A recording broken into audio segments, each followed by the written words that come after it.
आज का टॉपिक है जलंधर। जलंधर कौन था, उसका जन्म कैसे हुआ और उसकी मृत्यु कैसे हुई। एक बार की बात है, एक गुरु और इंद्र भगवान कैलाश पर्वत की ओर जा रहे थे। तब शंकर भगवान ने सोचा क्यों ना हम लोग उसकी परीक्षा ले। परीक्षा के लिए वो एक साधु का भेष लेकर और वो समाधि में बैठ गए थे।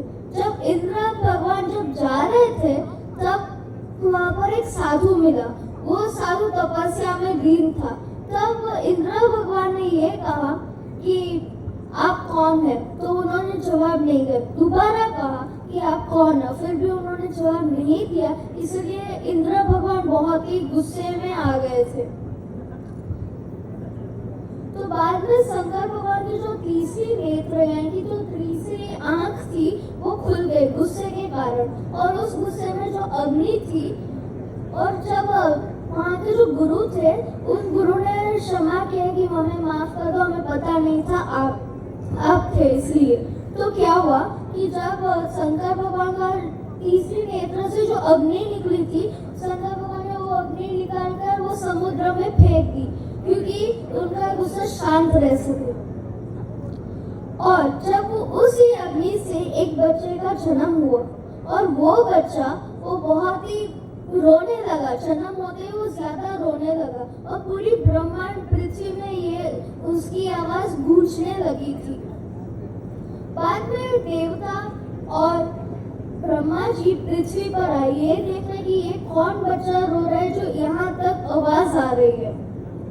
बाद में ब्रह्मा जी ने उस बच्चे को देखा, वो बहुत ही रो रहा था और उस बच्चे को पता चल गया कि ब्रह्मा जी धरती पर पधारे। इसलिए तब उस बच्चे ने से झुककर प्रणाम किया और बाद में ये बात ब्रह्मा जी को बहुत ही अच्छी लगी, इसलिए ब्रह्मा जी उनको अपने गोदी में बिठाया।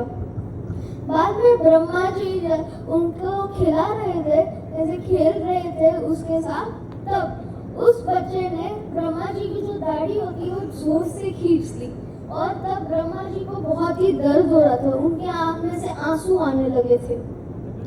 बाद में उस बच्चे का नाम रखा जलंधर और उनको वरदान भी दिया कि भगवान सिर्फ शंकर भगवान ही आपको मृत्यु दे सकेंगे, कोई भी देवी देवता आपको नहीं मार सकेंगे। उसको ये वरदान मिला था। बाद में ब्रह्मा जी ने उस बच्चे को समुद्र देवता को दे दिया। बाद में उसी समुद्र देवता ने उनको पाल पोस के बड़ा किया। बाद में वो बड़े होते ही उनकी शादी काल नामक राक्षस से हुई। उनकी पुत्री वरुण और उसके साथ उसकी शादी हुई थी। बाद में वो इतना घमंडी हो गया कि वो अपने जो गुरु शुक्राचार्य थे उनको बहुत ही इंसल्ट की थी उसने। तो बाद में वो इतना घमंडी हो गया कि इंद्र को हरा कर तीनों लोगों का स्वामी बन गया और वो बहुत ही आतंक मचाने लगा था। और बाद में ये जो खबर नारद मुनि शंकर भगवान को कहने गए, तो शंकर भगवान ने कहा कि मैं उसको समझाऊंगा ऐसा ना करे।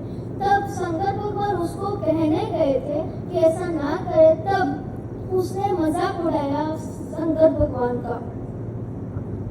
बाद में क्या हुआ कि वो एक बार वैकुंठ धाम को गया था जहाँ पर विष्णु भगवान का घर है।